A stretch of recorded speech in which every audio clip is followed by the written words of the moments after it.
see a lot of people doing that now. Papa, I got a fish, Papa. You got a what? I got A fish? Are you using my fishing pole? A war in the city, it's a war outside. We spread lies, it's a war in the mind. Morning squad.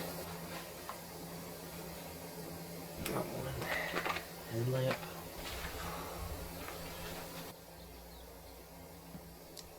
My inner Kyle's showing though. Forgot I had this in the car from the morning. All right, let's get this thing started. 15 is the goal. Anything better than that this morning would be excellent. Hoping to see some wildlife this morning. Guys, they're always out and about right at sunrise. Vlogged about 30 miles this week. I should be at 45 or better after this run, which puts us in a great position to finish up training for the weekend. All right, we are 45 minutes in. Look at that. Got a little water fountain on the mountain. I plowed through my first bottle, so I just figured why not refill here. It's freaking cold too. So nice. But if you don't know about this, which I didn't when I started, is you can drink this water. I got one of these little filter things in my hand. You see that? So you just screw it on, you just drink through that, and it filters out all the bad stuff. Don't ask me to get all scientific on you. I don't know what I'm talking about, but I know it's clean. I've never had issues, so I'm gonna keep doing it. I don't even know if y'all can hear me because I don't have that mic. I got it wet during my last run, so I had to order a new one. Comes in tomorrow though. But man, this is beautiful. It's about 6 a.m. We're 5-something miles deep, and I'm marching. I feel myself cramping up, so this one got sodium, which is nice. It's the only piece of wildlife I've seen today. A little baby mule deer. Hit me. We're getting close to, I guess we're 10,500 feet. We should just round up and just say 11. The whole way up here, I'm just working on my mental game for life. Not really the race, but just for life. Like, why not you? You're great. If God's for you, who can be against you? You have nothing to fear. So why would I fear this race? Why would I fear a climb? Why would I fear people's judgment? Why would I fear anything? I have nothing to fear. I wasn't born with a mind of fear. It's amazing that I can climb all the way up this thing. Honestly, if I did it again, I'd say probably 80% of it is runnable, which is wild to me. It's just this, maybe 70%. This last mile or so is tough. But I'm just having fun. I'm just having fun watching myself grow and learn, become better. If you really just sit in silence. I'm wearing headphones today. I'm not putting them on. I always just wear them around my neck just in case, but I'm just sitting in silence, going through my thoughts, observing my thoughts, thinking how far I've come and how good I'm doing and what I got going for me, focusing on, anytime a negative thought comes through, just countering it with proof. Just proof, evidence, facts that you are not that negative thought. Not, you're so great, you're the best ever, but just the truth, facts. So I think the altitude's getting to me. I'm rambling too much. All right, here we are. We have reached the tippy top. It's going to be pretty cool one day when I get to race Hard Rock. And I get to come through here in the middle of a race, not just for fun and leisure. I may be looking back at this video in 8 years saying, here we are, we're finally racing Hard Rock. And I'm okay with that. 100 grams of carbs on this whole run. We're 2.5 hours in. I had a banana and honey this morning. But 2 50-gram carb gels. I'm going to throw down 2 maple syrups. That's going to be 50 grams of carbs for the descent. Now I might stop like an hour or 30 minutes before I get to town and maybe have one more. I'm feeling cramps in the triceps for sure from just pulling, but I'm figuring out how to pull, how to really power hike. Shout out to Tom Evans. Been watching Tom Evans do it and I'm like, oh, that's how it's done. And Tom Evans seems to research all this stuff and very knowledgeable.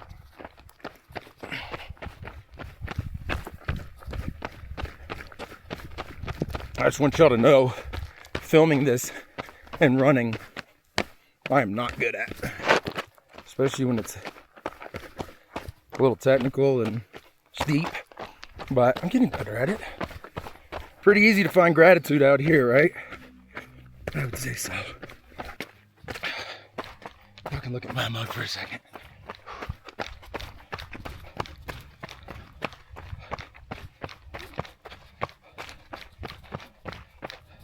Quads are gonna be shot after this. Just means they're gonna be stronger. I just found this on the trail. It's a Pop-Tart. Clearly no one's having it. Do I have the whole thing? I think I'm gonna have the whole thing. I'm out of carbs, by the way. I just recorded that video. Oh my gosh, and it's strawberry. Oh my gosh. It's my favorite Pop-Tart. At this point, if I'm opening it, I should just take it, right? Yeah. All right, here we go. Beach stop. Gotta get some water. Check that out. Isn't that just beautiful? This is why we do it. Simple as this for those who don't know. All right, there we go. Just like that. All right. We're getting gassed.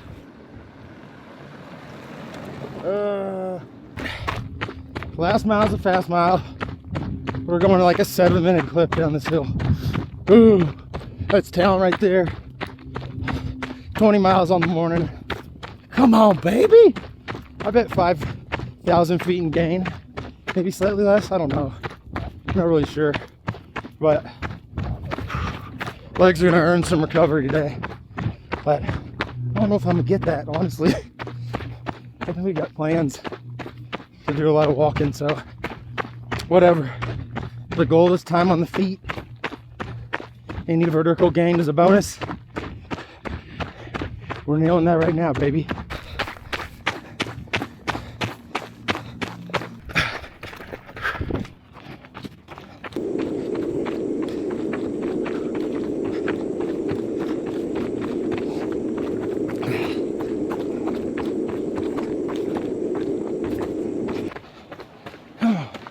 Let's go.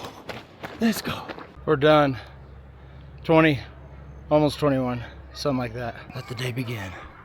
What's up, bro? Hey, dude. How was it? It's tough. Hello. Hello. Oh. This is how we're greeted after 20 miles. Cass, let me see that shirt, girl.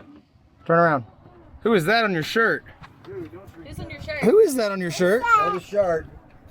Mug shots. Wow. That looks like the same me, right? Same guy? No? I see a lot of people doing that now. Papa, I got a fish, Papa. You got a what? I got A fish? Are you using my fishing pole? All right. Good morning, Stacking Days family. My morning routine has been greatly elevated with less distraction, with the phone away. One thing that I have been doing though, and I just did this morning, I don't want to share it, I don't know why it's on my mind, but there's this guy on Spotify, Daniel.mp3. Go check out his page, and if you are struggling to kind of get into the word or get into prayer or get into meditating or writing or whatever you're doing, just go to his Spotify. He has one called God's Creation. He has another one called Walk. He has another one called 3 a.m. Walk. Like all these really moody songs, I guess, and they kind of bring you into the mood of, all right, we're here in silence. And I'll just literally loop one song over and over for an extremely long amount of time. So he's getting a lot of views. Shout out to Daniel MP3, whoever you are. This comes from Jim Branch. He says, when he's talking about how we feel rushed when we read things. We have grown up through school, we study, we dive into these books, we try to consume as much information as possible in the shortest amount of time to prepare ourselves for a test, for a meeting, whatever it is. Like we just want to cram. Well, when we read scripture, we should turn that off, actually. We need to approach it a different way. We need to read it like a letter. So I'm going to read you what he wrote. I'm going to read Romans, and I'm going to talk about it just a little bit. When he talks about this rushing through reading, he says, it is a good thing, this kind of reading, but when it comes to the scriptures, we need to know there is another way. When we read the scriptures, we must learn how to read with a different set of eyes. Or as Eugene Peterson likes to say, we must turn our eyes into ears. For it is through the scriptures that we hear God's voice. It is through the scriptures that God reveals himself in his heart to us. The scriptures are not just some sterile, impersonal mass of material. They are an incredibly beautiful love letter written to us from God. I don't know about you, but when I get a letter from someone that is dear to me, I do not read it like I would read a textbook.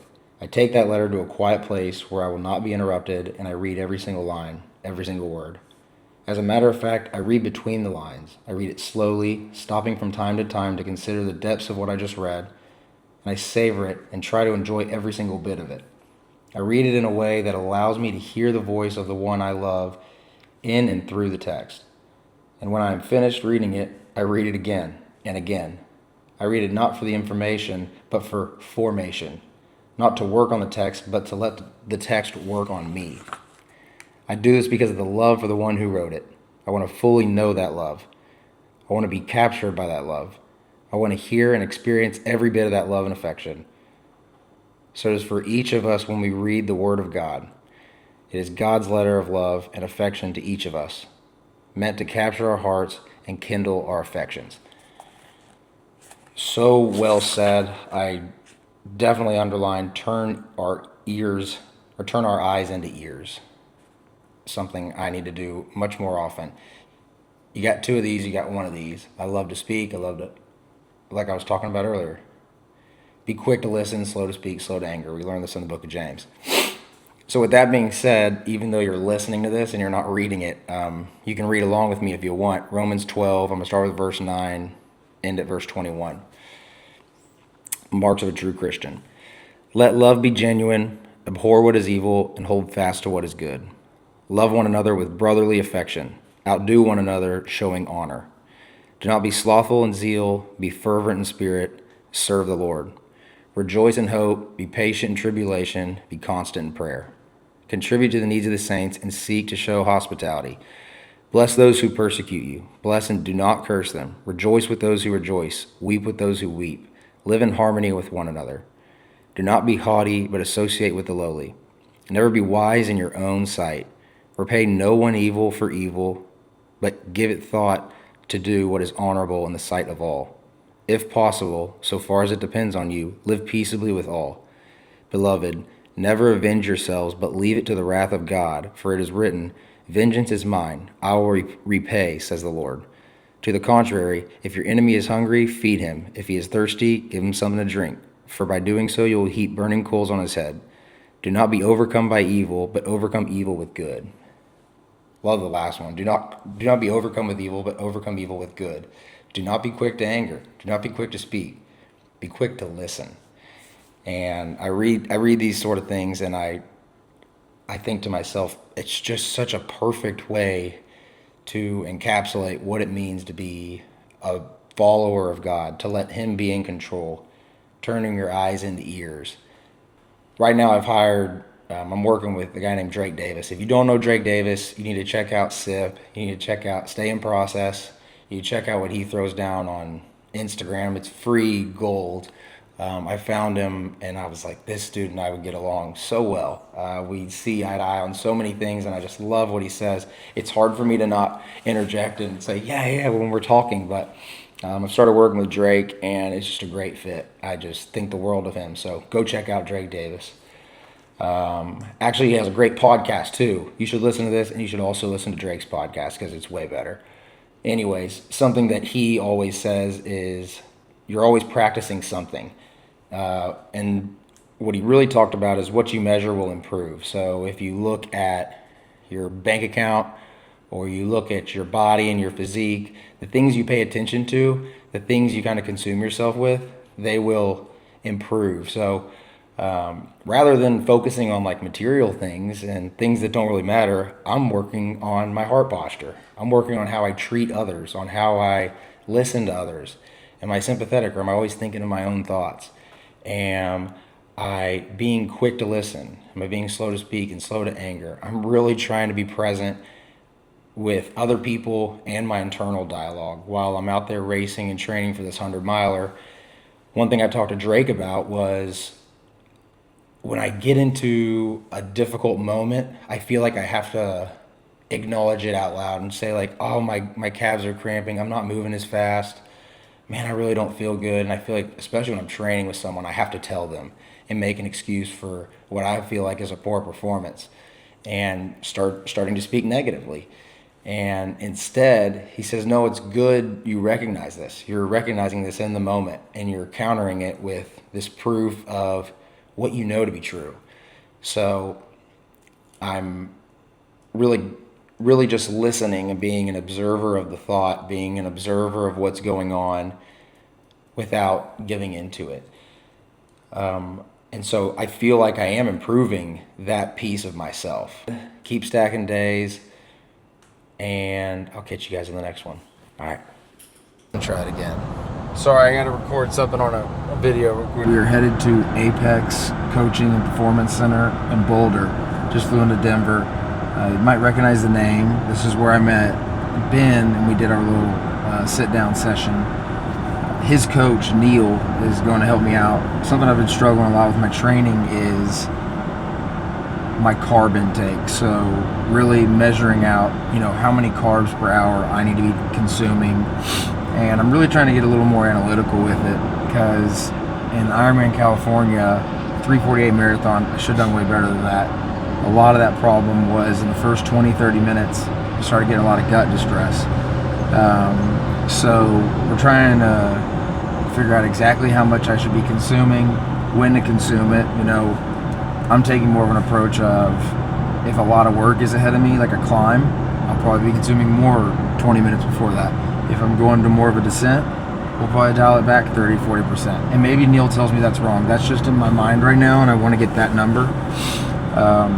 But basically what we're doing is what he calls a fuel test, and so I'm going to read what he said is basically they're going to have me start at low intensity, and it's kind of like a VO2 max test. Every 4 minutes, ramp up the intensity. They're going to measure my oxygen consumption, CO2 production throughout the test, and that's going to give us a good read on my carbohydrate and fat oxidation rates, basically my calories and grams per hour. So we'll also measure blood lactate concentration and my heart rate at the end of each stage, and this will just give me a really dialed idea for how much I should be consuming, not just for the 100-miler on August 7th, but Ironman California, and I can start practicing knowing the numbers, the actual numbers. So this kind of alongside a sweat test would be the two biggest things when it comes to fueling and nutrition for these big efforts. We're talking, like, when I say big efforts, something over 5 hours. In this instance, it's a 24-hour race and then a 8-hour, 59-minute race. But yeah, I'm just really trying to get dialed and take it a little more seriously. I had a nice little week of training in the mountains with the family. We do a little vacation. We go every year. So that was really nice. I just literally said to myself, I'm just going to climb every morning and afternoon I can. Most of that was done before 8 a.m. Before the girls got up. There's mountains right out our door, so it was just so easy. And then in the afternoon, whenever they went down for nap time, if it was 1 hour, if it was 2 hours, I'd go do it then. The girls are actually staying up there right now, and I'm back in town this evening for work, and gonna work the whole week, and then maybe go back up and drive them home for the weekend. But yeah, I'm taking this seriously. I'm taking you along with me. Neil is an expert. He's a beast in the game, and which kind of leads me to who I was just with this past weekend watching Hard Rock 100. Ben actually introduced me to Tom Evans and his mental coach, Dr. David Spindler. I think I'm saying that right. He's an Aussie, awesome dude. Got to meet him, chat with him a little bit. We were actually in the airport terminal on the same flight here to Denver. And so I got to kind of just chat with him about his business, his athletes, tell him kind of what I'm going through right now, because he actually knows Neil, through Ben and all that. So that was kind of a cool conversation of just what he experiences, because he has triathletes, he has cyclists, he has runners, all sorts of things. But what he was describing to me is a lot of people have gut distress because they are going in the tuck motion and aerodynamic motion, and then on the bike, and then you do that for 4 or 5 hours, then you pop up and go run a marathon.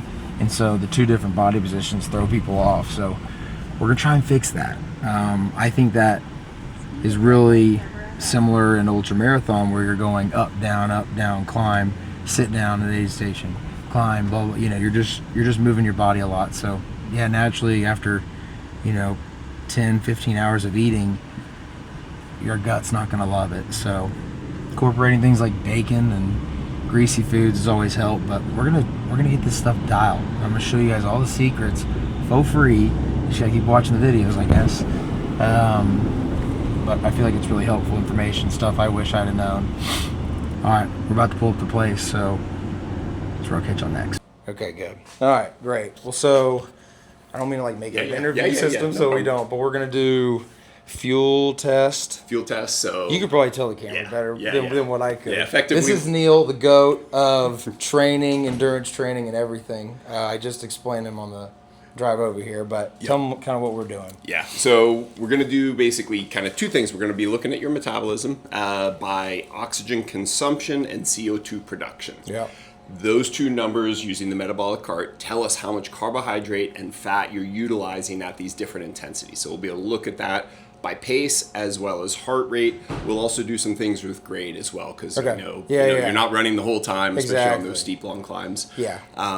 We're also going to tie that to a couple other things. We're going to look at your lactate concentration because lactate tells us also on the metabolic side in terms of production and clearance of that byproduct. Lactate's not a bad thing. It's just a problem when you're producing more than you can clear. So this break point or threshold is something we're going to look at with respect to those. And we're also going to be looking at your sweat rate. So how much sweat per basically hour, usually liters per hour is kind of that, as well as in the concentration of sodium. Yeah. And that's what matters more so. And you feel like it's transferable to, like, I know we're indoors, I'm running on a treadmill, like there's limiting factors. Yeah. But we're like, not going to be at 98 degrees you know, we're still 8,000 feet, but you know, we're here. at 60, we're about 5,600. Okay, so all right. That's more than flat landing. Yeah, So, we're at a point where altitude is a factor. Yeah. And it is fairly dry in here. Eat a bit. Yeah, a lot. Yeah, it's a big factor. This person is actually getting ready for Leadville 100. Okay. And you know, start off at an easy pace, getting faster every 4 minutes actually. Okay. And we'll do the lactate at the end of each stage. This guy has a huge capacity to burn fat, like one of the most extraordinary that I've seen. Really? Yeah, like this is crazy. Even where that lactate level is rising, he still has pretty high fat metabolism, which again, it's his nature. He's slow twitch. I wouldn't bet on him in a sprint ever. He's going to lose every time. Yeah. No vertical jump, maybe 4 inches, maybe 6 on a good day. And so, but he is meant to just go long and steady. Not fast, but just steady. Most people you'll see a little bit more of like an even mix of carbohydrate and fat. The course record is 26 hours, so like it's a pretty technical course for it to not be. Bring me this hand. I'm gonna pick on one finger the whole time. Usually this guy here. Didn't even feel it. Didn't even feel it. That's good. On the treadmill, or are you pretty much always outside? Always outside. Yeah. Nothing on the treadmill. A little bit harder to communicate, so I'll minimally ask questions. Really, that perceived effort. You just give you numbers. Fingers. Got it. And it's not tight enough. Got it. Does that feel? Yeah. Fairly good, I know.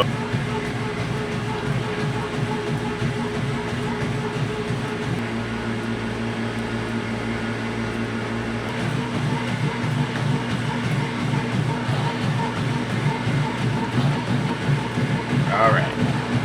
Drop off there. Good. Take a look at that heart rate over on there. Good.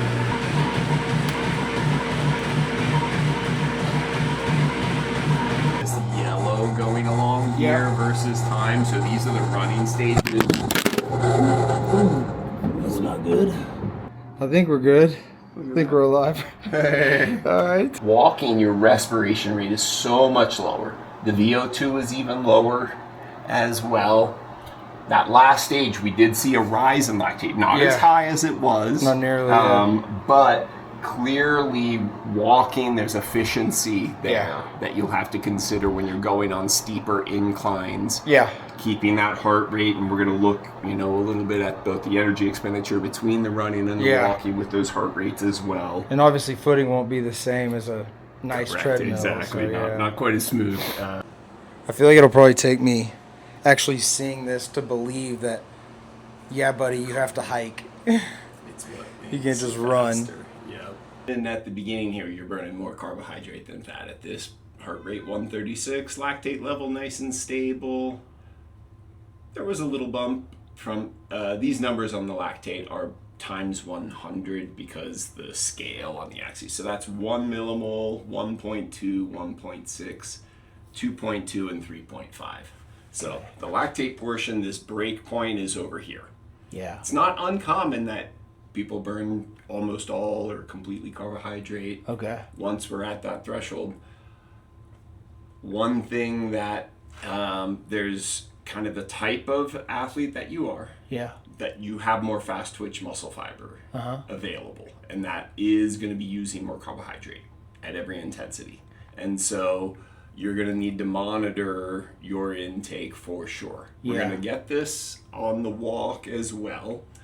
And I think you're burning a little bit more fat at these at similar heart rates walking, but not a drastic. It's not like Really? it's not, again, Tiger's not changing its stripes. You are. Yeah, this all makes a lot of sense. I've been in a pretty pissy mood when I come back from runs, and I think it's from me not fueling. Like even yesterday, my wife was like, "What's going on?" I was like, "I think I'm just tapped out." Yep. That will do it. All right, we're at Rep HQ. Just got done with the little testing with Neil. It was very, very helpful, extremely.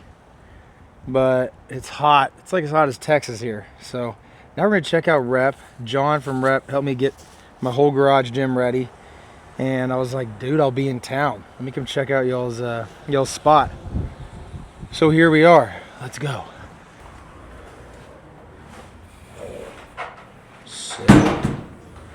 What's up, man? Yeah, this is awesome. If anyone buys a rack from Rep, this is literally where one of the best tutorial videos was filmed, right there. It was so nice and like informative. I just loved it.